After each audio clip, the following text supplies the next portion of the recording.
मित्रांनो, सनातन धर्मात अमरनाथशी जोडलेल्या अनेक मान्यता आहेत. अमरनाथचे दर्शन केल्याने जे पुण्य मिळते ते देशातल्या मोठमोठ्या महातीर्थांपेक्षा पण जास्त आहे.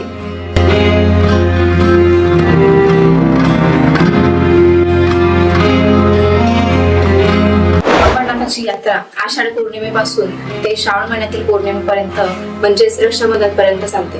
इथे शिवलिंगीचे दर्शन केल्याने मनुष्याला पापांपासून मुक्ती मिळते आणि मोक्षाची प्राप्ती होते.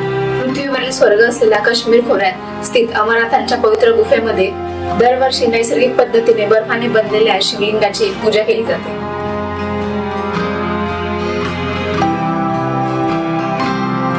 अमरनाथ मध्ये शिवलिंगाच्या अद्भुत रूपाव्यतिरिक्त या गुफेमध्ये एक आश्चर्यचकित गोष्ट अशी आहे की या ठिकाणी बर्फाच्या शिवलिंग बनण्यासाठी पाण्याचा गुफेमध्ये स्रोत काय आहे आतापर्यंतचे एक न समजलेले रहस्य आहे. या शिवलिंगीच्या आजूबाजूला जो पसरलेला बर्फ आहे तो कच्चा आणि मऊ आहे आणि जो बर्फाचे शिवलिंग बनलेला आहे तो पक्का आहे. अमरनाथ मध्ये शिवलिंगाच्या अद्भुत स्वरूपाच्या व्यतिरिक्त या गुफेमध्ये राहणाऱ्या कबुतरांचा जोडा पण तीर्थयात्रेत येणाऱ्या लोकांचे लक्ष वेधून घेतो. या कबुतरांचे दर्शन होणे म्हणजे कोणत्याही दैवी कृपेपेक्षा कमी नाही. चला तर मित्रांनो, व्हिडिओ मध्ये आज आपण जाणून घेणार आहोत की भगवान शंकरांच्या गुफेमध्ये असलेल्या कबुतरांशी जुळलेले रहस्य काय आहे. या गुफेमध्ये भगवान शंकर आणि माता पार्वती अनेक युगांपासून कबुतरांच्या रूपात विराजमान आहेत. मित्रांनो, या संदर्भातील कथा अशी आहे की एक वेळेस माता पार्वती भगवान शंकरांना म्हणते, माझे शरीर नाशवान आहे आणि मृत्यूला प्राप्त होते, पण तुम्ही अमर आहेत याचं कारण मला सांगा की मी पण अजरामर होऊ शकेन.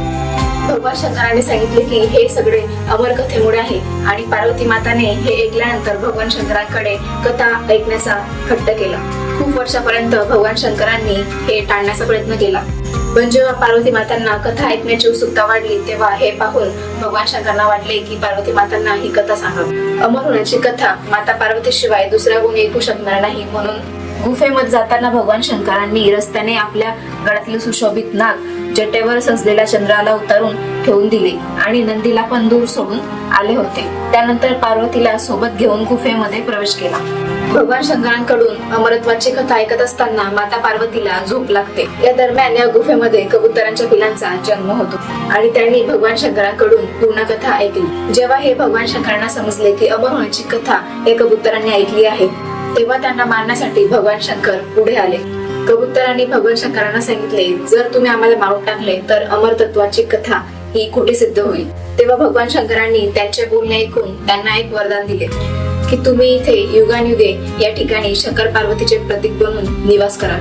अमरनाथाच्या गुफेत ज्याला पण तुमचे दर्शन होईल त्यांना शंकर पार्वतीचे दर्शन घेतल्याचे पुण्य मिळेल.